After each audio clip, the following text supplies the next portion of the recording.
15 मई 2008 की सुबह नोएडा के एक पोश अपार्टमेंट में एक ऐसी डिस्कवरी हुई जिसने पूरे देश को शॉक कर दिया।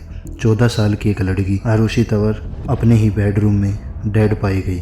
शुरू में सब ने सोचा कि ये एक सिंपल मर्डर केस है, लेकिन जैसे जैसे इन्वेस्टिगेशन आगे बढ़ी ये केस इंडिया के सबसे कंफ्यूजिंग और कंट्रोवर्शियल मर्डर मिस्ट्रीज में से एक बन गया। आरुषि एक इंटेलिजेंट, सॉफ्ट स्पोकन और ब्राइट स्टूडेंट थी। वो नोएडा के जलवायु विहार में अपने पेरेंट्स डॉक्टर राजेश तंवर और डॉक्टर नुपुर तंवर के साथ रहती थी। दोनों ही रिस्पेक्टेड डेंटिस्ट थे। बाहर से देखा जाए तो उनकी फैमिली एक perfect, peaceful, middle class family लगती थी। 14 मई 2008 की रात आरुषि अपने रूम में सो रही थी। घर में उस वक्त सिर्फ 4 लोग थे, आरुषि, उसके पेरेंट्स और उनका डोमेस्टिक सर्वेंट हेमराज। सुबह जब आरुषि का रूम खोला गया तो वो अपने बेड पर डेड पाई गई। उसका गला कटा हुआ था। सीन देखकर हर कोई शौक में था। शुरू में पुलिस ने सोचा कि यह मर्डर सर्वेंट हेमराज ने किया होगा, क्योंकि वो घर से गायब था। मीडिया ने भी इसी थ्योरी को स्प्रेड कर दिया कि शायद सर्वेंट ने ही क्राइम किया और भाग गया।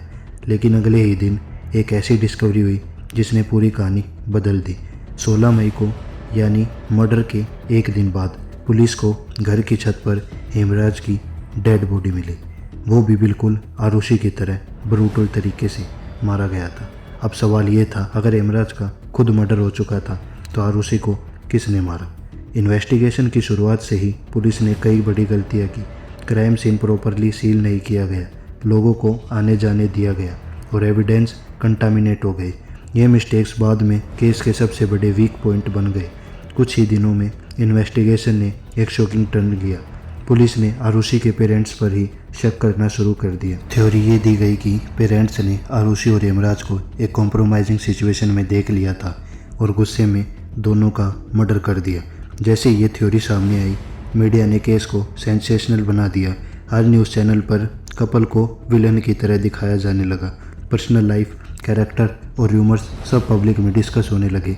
इससे केस और भी कॉम्प्लिकेटेड हो गया।